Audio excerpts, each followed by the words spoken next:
powered by the Montana Television Network. This is the 10 o'clock news on KAJ, Montana's news leader. Good evening and thanks for joining us. I'm Don Fisher. Northwest Montana is in for a significant amount of snowfall over the next few days, which will make for some potentially dangerous travel conditions. For more on what you can expect in your area, let's turn it over to Chief Meteorologist Erin Yost with a look at her first forecast. Erin? Yeah, things are going to be very messy for us here in Northwest Montana over the next several days. Today we got a little bit of a taste of what's to come. A couple of inches here and there around northwest portions of the Treasure State. Right now, a lot of the focus a bit further to the south, obviously, but that will change, as I'd mentioned, as we move now into the next few days. Bottom line, we are looking at anywhere from 6 to 18 inches in our valleys. More will fall in area mountains. This isn't going to be all at once. This is going to take a couple of days for it to fall, but the highest time frame for this to happen, the heightened time frame, I guess, would be Friday morning into Saturday afternoon. I've got more details on the way. All right, thanks, Erin. A Florida man is dead after a medical event while he was snowshoeing during a visit to Glacier National Park. Authorities say that park dispatch received a call from a commercial guide on Tuesday afternoon that a client had collapsed while on a guided snowshoe walk along Fish Creek Road. Park rangers responded and continued CPR already begun by the guide. Three Rivers Ambulance and Alert Air Ambulance also responded to the scene, but efforts to resuscitate the visitor were unsuccessful. The 64-year-old man was visiting the park from Miami, Florida, with family members. The name of a woman who died in a two-vehicle crash that shut down U.S. Highway 93 near Ravalli for several hours yesterday has been released. Lake County Sheriff Don Bell says a 65-year-old Janet Harmson of Polson died in a head-on collision near the intersection of North Valley Road, which is at the end of the S-curves going south on Ravalli. Montana Highway Patrol responded to the two-vehicle crash just before 3 p.m. on Tuesday. They say Harmson was driving northbound in a Subaru Legacy when she crossed the center line for unknown reasons and collided with a Toyota FJ Cruiser carrying two occupants. Harmson was pronounced dead on the scene. The two occupants of the Toyota were taken to the St. Patrick Hospital in Missoula, and their conditions are unknown. MHP says everyone involved in the crash was wearing their seatbelts, and alcohol and drugs are not suspected factors. A 62-year-old Libby woman is accused of shooting and killing her husband in mid-December. Lincoln County Sheriff's officials say in court documents that they responded to a 911 call from Connie Jean Leckrone that her husband had accidentally shot himself in their home. 69-year-old Dean Leckrone was found dead with a single gunshot wound to the head in a bedroom closet. In court documents, sheriff's officials say that details at the scene and Connie Leckrone's interview with investigators led them to believe that she had shot her husband. While reviewing a recorded video interview with the suspect, investigators heard her mumble, "I shot him," while Connie was alone before investigators entered the room. She's also accused of tampering with evidence after investigators say she licked her hands and poured water on them prior to being tested for gunshot residue. This was also captured on video. Connie Leckrone is being held in the Lincoln County Detention Center on felony deliberate homicide and misdemeanor tampering with evidence charges. Her bail has been set at $500,000, and her next court appearance is scheduled for early January. Olympian and Whitefish native Maggie Voisin is home for the holidays, taking a short break from her Olympic qualifying events at the Whitefish Mountain Resort. Tomorrow from 1 to 2:30, she'll be skiing with fans on Big Mountain, followed by an autograph signing.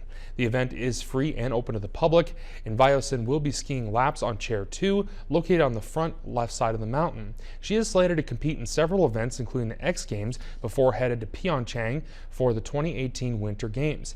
In Sochi, Voisin was set to become the youngest U.S. athlete to compete at the Winter Olympics since 1972, 2 months after turning 15, but she fractured her right fibula in practice on the day of the opening ceremony.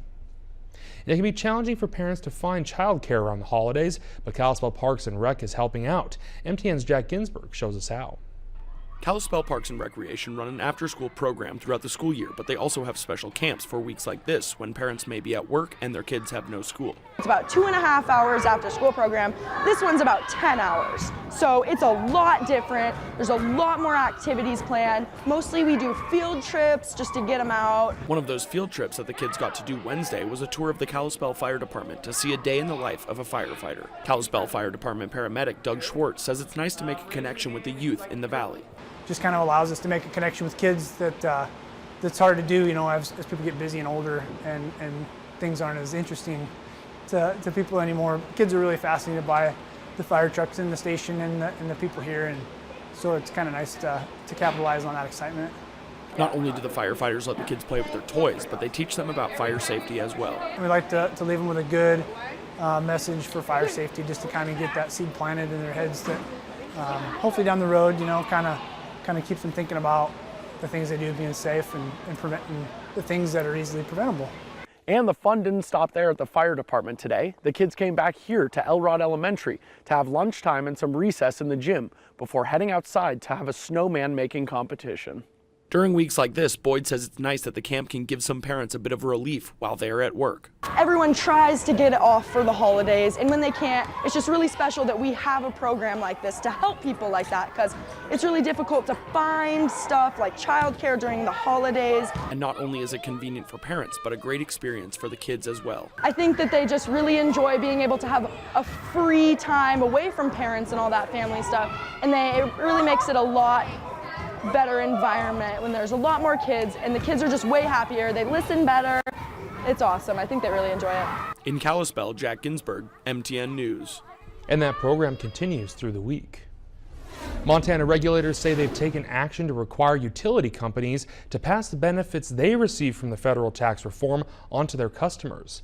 The Public Service Commission ordered regulated utilities to determine how much they will save because of the new tax bill, then create a proposal for how they will apply those savings. That could include direct refunds for ratepayers or paying for large projects that would otherwise require rate increases. The new requirements will apply initially to Northwestern Energy's electric and gas services and to Montana Dakota Utilities electric service. Commissioners say that they are one of the first regulatory bodies in the country to take this step. Really are kind of at the tip of the spear, if you will, in terms of this approach of proactively going to the utility saying, hey, there's going to be a chunk of money here that you guys are going to have to do something with. We're going to insist you do it in a way that benefits the ratepayers. The federal tax bill makes several large changes, including reducing the corporate tax rate from 35% to 21%. PSC staff say it will take several months to determine the full effect of Montana utilities. The Montana Lottery will be awarding an additional $38,000 in prizes during this Friday's Montana Millionaire Drawing. The additional drawings are due to an operator error in defining the number of instant winners when the game sold out on December 15th. 77 additional winning numbers will be drawn, with each one worth $500. Only tickets that were already instant winners will qualify, or not instant winners will qualify for this special drawing, and the winners will still be eligible for the $1 million grand prize.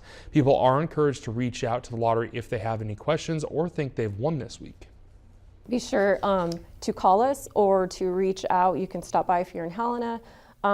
Reach out to our website. We are happy to help and really excited for our winners this year.